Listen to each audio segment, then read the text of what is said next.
Olá, estamos começando mais um De Frente para a Tela e essa semana eu estive de frente com a tela, de frente para a tela não de um lançamento, embora eu estou na dívida com vocês aí com o Fragmentado e o Power Rangers, que são filmes aí que já me pediram, vai assistir, comenta, quero ver teu comentário e tal. Inclusive a Ana Cláudia Zanetti, um abraço, ela está sempre pedindo dicas de filmes aqui e tal.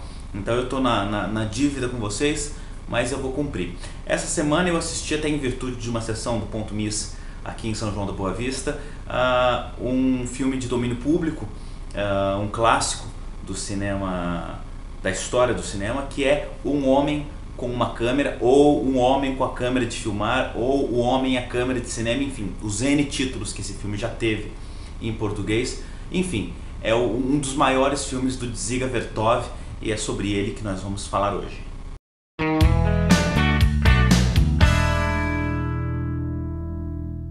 Bom, para começar, se alguém te perguntar alguma vez na vida, olha, fala 5 filmes mais importantes da história do cinema. Você pode até falar o filme que você quiser, mas entre esses 5 filmes tem que estar Um Homem com a Câmera de Filmar, Um Homem com uma Câmera, enfim, do Dziga Vertov.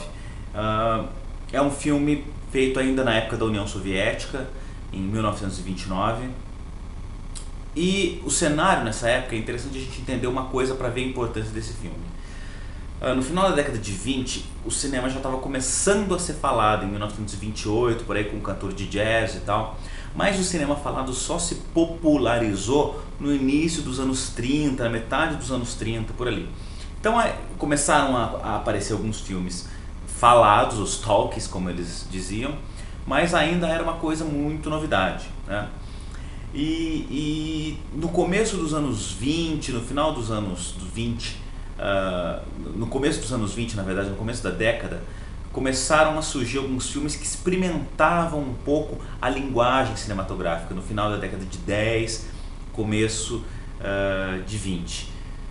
Filmes do David Griffith, do Eisenstein, com o Potemkin ou Potionkin, como vocês prefiram, enfim.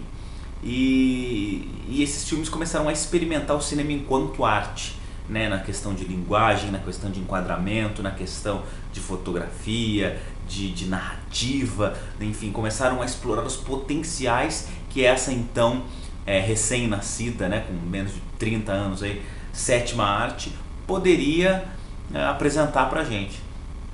E aí surgiu um cineasta que realizava pequenos documentários, pequenas cine notícias, como era chamado, porque ele fazia o cinejornalismo, né, na União Soviética, que foi um cara chamado Dziga Vertov, que esse não é o nome original dele, mas que ele mudou depois para esse nome, e que ele criou um dos principais movimentos cinematográficos chamado de Cinema Verdade, onde ele se propunha a retratar as coisas como as coisas são, a retratar pessoas na rua, a retratar situações da sociedade, e através do olho da câmera, né? Então o olho da câmera é o olho humano, né? Então esse movimento chamado de cine-olho ou de cine-verdade, né, como a gente chama mais popularmente, ficou muito marcado pelo Vertov, e ele desenvolveu esse movimento ao lado da esposa dele e do irmão dele, que também participam desse filme que acaba sendo o maior marco da carreira dele, que é Um Homem com uma Câmera. Quando ele chega nesse filme em 1929, eu vou dizer apenas 3 motivos pelos quais você deve dar importância a esse clássico, e eu digo, se você já assistiu, assista de novo, porque cada vez que você assistir, você vai descobrir uma coisa nova, você vai se encantar novamente, e se você ainda não assistiu, esse você está perdendo. Eu não sou aquele tipo de pessoa chata que fica dizendo que hoje em dia só tem porcaria, né? Mas a gente assiste muita porcaria hoje, eu também assisto, né? Então de vez em quando é bom a gente ver alguma coisa para respirar, para nos enaltecer o espírito cinematográfico, e essa obra é uma dessas, por 3 motivos. Primeiro, porque o cara consegue fazer uma linguagem documental ao mesmo tempo fictícia. O que é isso? Ele cata cenas da cidade, de uma cidade qualquer, né, da União Soviética, e grava um dia dessa cidade. Óbvio que ele não fez esse filme em um dia, ele fez em meses, mas no tempo diegético da história é como se fosse um filme. Então ele tem a capacidade de gravar cenas do cotidiano em diversos ângulos, com uma câmera mais portátil, menor, mais fácil de ser transportada e tal. E aí ele abusa de ângulos, ele abusa de situações, ele abusa de uma bela fotografia para nos narrar as histórias dessas pessoas, ainda no cinema mudo. E dentro disso ele concebe alguns registros que são registros comuns. Então ele filma pessoas casando, ele filma pessoas se divorciando, ele filma pessoas praticando esporte, ele filma pessoas na rua e tal, com uma fotografia fantástica. E aí ele assume para nós que esse olhar de verdade, que é o que seria o documental, é na verdade um olhar dele, é um olhar do cinegrafista. Então ele coloca o próprio cinegrafista dentro do filme e filma o cara filmando o filme. Então é uma metalinguagem total. Então a primeira cena do filme, quando abre, já mostra a câmera e o cinegrafista saindo da câmera, o operador de câmera no caso, saindo da câmera, e aí corta para um cinema. E aí dentro do cinema as cadeiras se ajeitam, as pessoas entram, sentam e aí começa o filme. É como se ele dissesse, olha, a gente vai fazer um filme, eu vou apresentar esse filme para vocês, então abra-se as cortinas, porque isso é um espetáculo. Mas aquilo não deixa de ser verdade, porque é o cotidiano das pessoas, são situações que ele mostrou que aconteceram, mas ele está dizendo, estou mostrando na minha ótica. Né? Isso, olha, assumir isso, né, dentro de um documentário, vamos dizer assim, em 1929 já é um fato fantástico, né? É assumir que a arte por si tem uma ótica, tem uma visão, né? E a gente, quando está gravando, quando está registrando, a gente está fazendo parte disso, sim. A segunda coisa é que ele consegue dentro disso inovar, como eu já falei, através de questões fotográficas. Então ele usa trucagens óticas, coisas que hoje a gente faz com facilidade, mas que naquela época eram feitas na raça.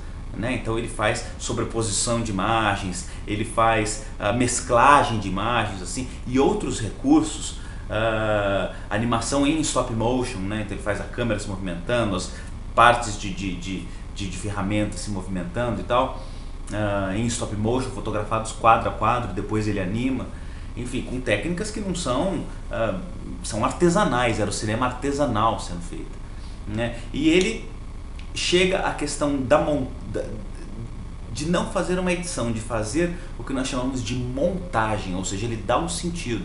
Então ele pega filma um casal se divorciando, aí ele filma uma imagem na rua, aí ele volta e filma um casal casando, aí ele filma uma imagem na rua, aí ele filma uma pessoa dando à luz, aí ele filma uma pessoa sendo enterrada. E quando ele junta isso na edição, nessa montagem dele, ele cria um conceito, ele cria uma ideia. Né? E é isso que é o barato do Vertov.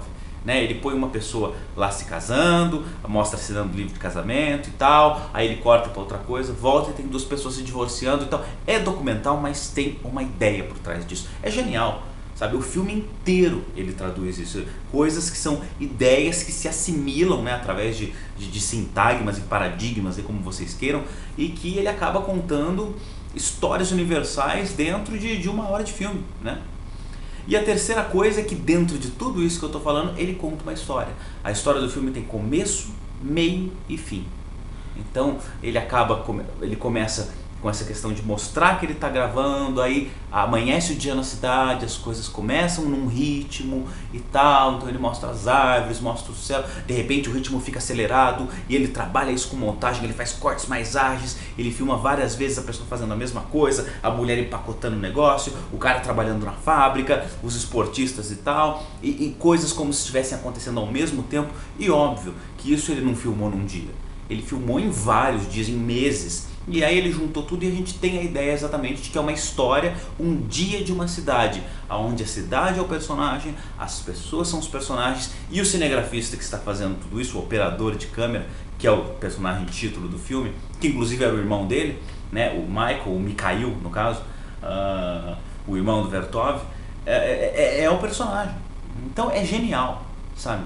E esse filme sendo feito, quando foi feito em 1929, ele acabou influenciando, sendo talvez um dos filmes mais influenciáveis e mais importantes de todos os tempos. Se você está duvidando do que eu estou fazendo, pega, digita no YouTube, digita em algum lugar, procura, vá na locadora se ainda existir, enfim, esse filme está em domínio público, então ache uma cópia decente e ganhe uma hora da sua vida assistindo esse grande clássico do Dziga Vertov, que é Um Homem com uma Câmera. Tá bom? Essa é a minha dica dessa semana. Eu espero ter ajudado um pouco com essa experiência e trazendo esse grande clássico aí da história do cinema na União Soviética, que tanto influenciou o mundo, tanto pelos aspectos que nós comentamos técnicos, quanto também por aspectos filosóficos, né? Em 1929 vocês vão ver lá mulheres seminuas, vocês vão ver a força que ele mostra que as mulheres tinham, né, nessa Rússia comunista aí, né, onde tudo era igual, né? A Rússia era considerada até então um país atrasado, né, pelos americanos e tal, mas em que conceitos, né, está o atraso deles, enfim. Né, dá para perceber muitas coisas, né? Acaba sendo um olhar, acaba sendo, mas acaba sendo também a verdade de uma nação que vivia aquele momento em 1929. Tá bom, pessoal? Olha, até a nossa próxima sessão com mais clássicos ou filmes novos. Bons filmes a todos e até lá!